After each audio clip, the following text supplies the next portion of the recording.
तो दोस्तों F-22 दुनिया का पहला और अभी तक के बनाए हुए सबसे ताकतवर 5th जनरेशन के फाइटर एयरक्राफ्ट है। दोस्तों इन एयरक्राफ्टों ने अपना पहला उड़ान आज से करीबन 24 साल मतलब 1997 में भरा था, जबकि आज से करीबन 17 साल पहले साल 2005 के दिसंबर महीने में इन एयरक्राफ्टों को ऑपरेशनलाइज किया गया था। पर हैरानी का बात है कि इतने साल गुजरने के बावजूद अब तक इन एयरक्राफ्टों को टक्कर देने वाले एयरक्राफ्ट कोई भी देश निर्माण ना कर सका। पर दोस्तों 24 साल गुजरने के बाद अब F-22 एयरक्राफ्टों के भी रिटायरमेंट का समय आ चुका है। बताया जा रहा है कि अमेरिकी एयरफोर्स अब F-22 एयरक्राफ्टों को रिटायर करना चाहता है और इसके जगह को भरने के लिए काफी कम संख्या में F-35 एयरक्राफ्टों को जहां पे इस्तेमाल किया जाएगा, तो वहीं पे अमेरिकी एयरफोर्स अधिक मात्रा में अपने बेड़े में हैवी ड्यूटी F-15EX जैसे एयरक्राफ्टों को चाहता है। तो दोस्तों आज के इस वीडियो में आप लोगों को बताऊंगा कि अमेरिका F-22 एयरक्राफ्टों को रिटायर करने का क्या प्लान बना रहा है और क्यों F-22 के जगह भरने के लिए कोई नया एयरक्राफ्ट के जगह में F-15EX को लेकर ही सोच विचार अधिक किया जा रहा है। तो डिटेल में जानने के लिए वीडियो के आखिर तक बने रहिए और चैनल को सब्सक्राइब और वीडियो को लाइक जरूर कीजिए। तो दोस्तों रिपोर्टों में बताया जा रहा है कि फिस्कल ईयर 2023 के लिए पेंटागन की तरफ से करीबन $773 बिलियन के बजट का रिक्वेस्ट किया गया है, जो कि करंट फिस्कल ईयर के मुकाबले में करीबन $31 बिलियन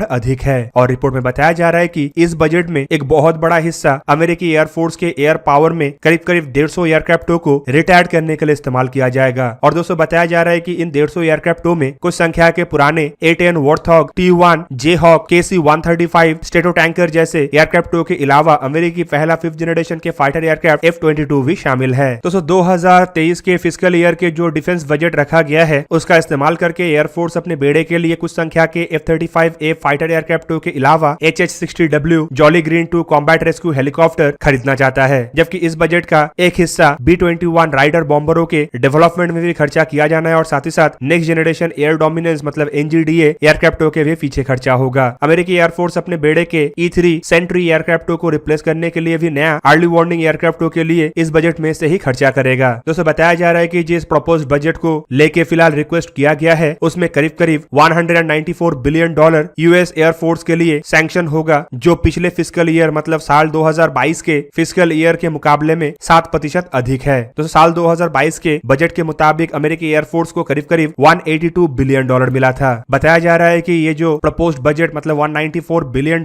का बजट है, इनमें अमेरिकी एयरफोर्स को ही $196.5 बिलियन मिलेगा, जबकि बाकी के $24.5 बिलियन स्पेस फोर्स को मिलेगा। जबकि इसके अतिरिक्त $40.2 बिलियन नॉन ब्लू स्पेंडिंग है, जिसका बिल अमेरिकी एयरफोर्स के नाम पे तो होगा लेकिन इसका खर्चा टोटली डिपार्टमेंट के बाहर और क्लासिफाइड प्रोग्राम के लिए होगा। पर दोस्तों इस बजट में सबसे बड़ा चर्चा का विषय है अमेरिकी एयरफोर्स की तरफ से रिटायर्ड किए जाने वाले एयरक्राफ्ट। बेसिकली रिटायर्ड होने वाले एयरक्राफ्टों को लेकर अमेरिकी वायुसेना के सेक्रेटरी फ्रैंक कैंडल की तरफ से बताया गया कि एयरक्राफ्टों के मॉडर्नाइजेशन के लिए अमेरिकी वायुसेना को काफी कड़ा डिसीजन लेना पड़ेगा और संभावित इस वजह से एयरक्राफ्ट के फ्लीट को भी छोटा किया जाए। वायुसेना के स्पोक्सपर्सन के मुताबिक इन 150 एयरक्राफ्टों के अलावा चॉपिंग ब्लॉक में करीब करीब 119 और भी एयरक्राफ्ट का नाम है, जिनके रिटायरमेंट के लिए ऑलरेडी कांग्रेस के सामने लिस्ट प्रेजेंट किया चुका है, पर इनका नाम अभी तक पब्लिक नहीं किया गया। इवन दोस्तों ये जो 150 एयरक्राफ्ट है, इनमें कई सारे ऐसे एयरक्राफ्ट भी है जिनका नाम पहले लिस्ट में नहीं था। और अगर सबको कंबाइन किया जाए तो फिस्कल ईयर 2023 में अमेरिकी एयरफोर्स अपने बेड़े से करीबन 269 मतलब 269 एयरक्राफ्टों को रिटायर करेगा, जो प्रेजेंट फिस्कल ईयर में रिटायर किया गया एयरक्राफ्टों की संख्या मतलब 200 के मुकाबले में काफी अधिक है। फिलहाल एयरफोर्स की तरफ से इस साल भी कुछ A-10 एयरक्राफ्टों को रिटायर करने का प्लान किया गया है, जिनमें एयर नेशनल गार्ड के भी करीब करीब 21 A-10 एयरक्राफ्ट शामिल है, जिन्हें संभावित फोर्ट वेन और इंडियाना से रिप्लेस किया जाए और इसका जगह संभावित कुछ F-16 एयरक्राफ्ट ले। और एयरफोर्स के सेक्रेटरी कैंडल का यह भी कहना है कि शायद इस साल के A-10 एयरक्राफ्टों के रिटायरमेंट इतना कंट्रोवर्सी में ना रहे। पिछले साल भी करीबन 42 A-10 एयरक्राफ्टों को रिटायर करने के लिए एक प्रपोजल दिया गया था, जबकि कुछ अधिकारियों का मानना है कि A-10 एयरक्राफ्टों को रिटायर करके यूक्रेन को दिया जाए। जबकि दोस्तों इस बात के ऊपर अमेरिका की तरफ से फिलहाल कोई ऑफिशियल जानकारी नहीं है, पर एक्सपर्टों का मानना है कि यूक्रेन के द्वारा एयर डिफेंस सिस्टमों का बेहतरीन इस्तेमाल किया जा रहा है, जिससे रशियन एयरफोर्स के सुप्रीमेसी को एक तरीके से रोका भी गया है। दूसरी तरफ अगर देखा जाए तो A-10 एयरक्राफ्टों के अलावा सबसे अधिक चर्चा में है 33 ब्लॉक 20 F-22 एयरक्राफ्ट। और कैंडल के मुताबिक इन एयरक्राफ्टों को भी अमेरिका रिटायर करना चाहता है, जो पहले से ही ट्रेनिंग के लिए इस्तेमाल हो रहा था और कॉम्बैट कैपेबल नहीं था। दोस्तों अमेरिकी एयरफोर्स के अधिकारियों का मानना है कि ये जो 33 F-22 एयरक्राफ्ट है, इन्हें अगर कॉम्बैट कैपेबल करना है तो इसमें $1.8 बिलियन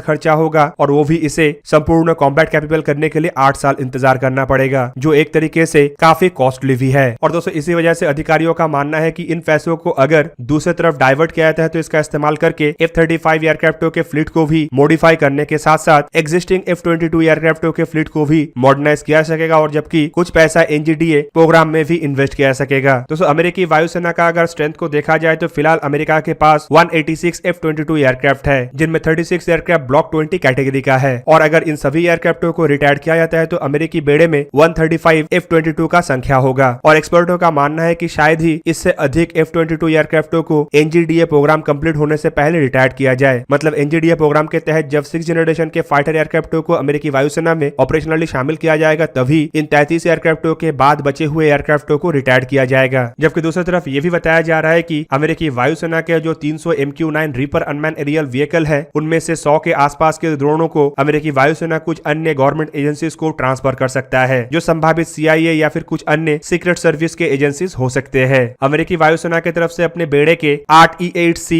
J-Star एयरक्राफ्टों को भी रिटायर करने का प्लान बनाया जा रहा है, जिसके बाद की अमेरिकी वायुसेना में फिस्कल ईयर 2024 के लिए करीबन 4 J-Star एयरक्राफ्ट बचा रहेगा। दोस्तों ये एक तरीके का ऐसा एयरक्राफ्ट है जो ग्राउंड रिलेटेड डेटा को कलेक्ट करता है और डेटा प्रोवाइड करता है। इसके अलावा अमेरिकी वायुसेना की तरफ से अपने बेड़े के 15 E-3 Sentry airborne early control एयरक्राफ्टों को भी रिटायर करने का प्लान बनाया जा रहा है, जबकि अमेरिकी वायुसेना को देखा जाए तो उसके पास करीबन 31 AWACS एयरक्राफ्ट है, जिन्हें की नए या AWACS एयरक्राफ्ट आने के बाद ही रिटायर किया जाएगा। अमेरिकी वायुसेना के प्लान में पुराने 10 C-130H हरकुलिस कार्गो एयरक्राफ्टों को भी अलाबामा के मैक्सवेल एयरफोर्स बेस से रिटायर करने का प्लान बनाया गया है और C-130 एयरक्राफ्टों के फ्लीट के करीबन 4 नया C-130J सुपर हरकुलिस मॉडल को भी रिटायर किया जाएगा और अगर सुपर हरकुलिस के फ्लीट को देखा जाए तो अमेरिकी बेड़े में ऐसा करीबन 271 एयरक्राफ्ट है और रिटायर किए जाने वाले इन C-130H एयरक्राफ्टों के जगह लेने के लिए अमेरिकी वायुसेना की तरफ से 5 MC-139 ग्रे वुल्फ हेलीकॉप्टरों को भी परचेज करने का इरादा बनाया जा रहा है। अमेरिकी वायुसेना के 177 T-1 Jayhawk twin engine jet trainer के बेड़े में से भी करीब 50 एयरक्राफ्टों को रिटायर करने का प्लान बनाया गया है। पर दोस्तों ये जो रिटायर्ड होने वाले एयरक्राफ्ट है इनके जगह को भरने के लिए भी बड़ा प्लान बनाया गया है। रिपोर्ट के मुताबिक अमेरिकी एयरफोर्स 33 F-35 एयरक्राफ्टों को फिस्कल ईयर 2023 में खरीदना चाहता है, जबकि पहले बताया जा रहा था कि शायद फिस्कल ईयर 2023 में 48 ऐसे एयरक्राफ्टों को खरीदने का रिक्वेस्ट किया जाए। और दोस्तों F-35 एयरक्राफ्टों के बेड़े के संख्या को घटाने के पीछे कारण के स्वरूप एयरफोर्स के सेक्रेटरी का कहना है कि इससे जो पैसा बचेगा उसका इस्तेमाल NGDA प्रोग्राम में होगा और साथ ही साथ F-35A एयरक्राफ्टों के लिए जो इंजनों का डेवलपमेंट हो रहा है उसमें भी होगा। साथ ही साथ F-15EX जैसे एयरक्राफ्टों के रैपिड डिप्लॉयमेंट के लिए भी इन फंडिंगों का इस्तेमाल किया जाएगा। बजट में 15 F-35B और 4 F-35C एयरक्राफ्टों को मरीन कोर के लिए भी रखा गया है, जबकि 9 F-35C को अमेरिकी नेवी के लिए भी रखा गया है। जबकि बताया जा रहा है कि फिस्कल ईयर 2023 के प्लान के मुताबिक अमेरिकी वायुसेना करीबन $2.7 बिलियन 24 F-15EX एयरक्राफ्टों को खरीदने के लिए खर्चा करेगा, जो साल 2022 के मुकाबले में करीबन दुगने से भी अधिक है। पिछले साल जबकि अमेरिकी कांग्रेस की तरफ से वायुसेना को 17 F-15EX एयरक्राफ्टों को खरीदने को लेके अनुमति दिया गया था। कैंडल के मुताबिक अधिक मात्रा में अगर F-15EX एयरक्राफ्टों को खरीदा जाता है तो ये आसानी से F-15C जैसे पुराने एयरक्राफ्टों को रिप्लेस कर सकेगा और F-15EX असल में अधिक मात्रा में पेलोड ले सकता है और इसी वजह से इस तरीके के एयरक्राफ्टों को होमलैंड डिफेंस और कुछ ओवरसीज काउंटर एयर मिशनों के लिए सबसे परफेक्ट एयरक्राफ्ट के रूप में देखा जा रहा है। दोस्तों फिलहाल अगर देखा जाए तो अमेरिकी वायुसेना के साथ साथ मरीन और नेवी का सबसे बड़ा फोकस है F-35, जिनमें अमेरिकी वायुसेना का F-35A के तरफ जो फोकस है वो काफी अधिक है। रिपोर्ट के मुताबिक अमेरिकी वायुसेना अकेले ही करीबन 1763 F-35A एयरक्राफ्टों को खरीदना चाहता है, जबकि 6th जनरेशन के प्रोग्राम को भी रन किया जा रहा है, जिनमें बताया जा रहा है कि करीबन $1.6 बिलियन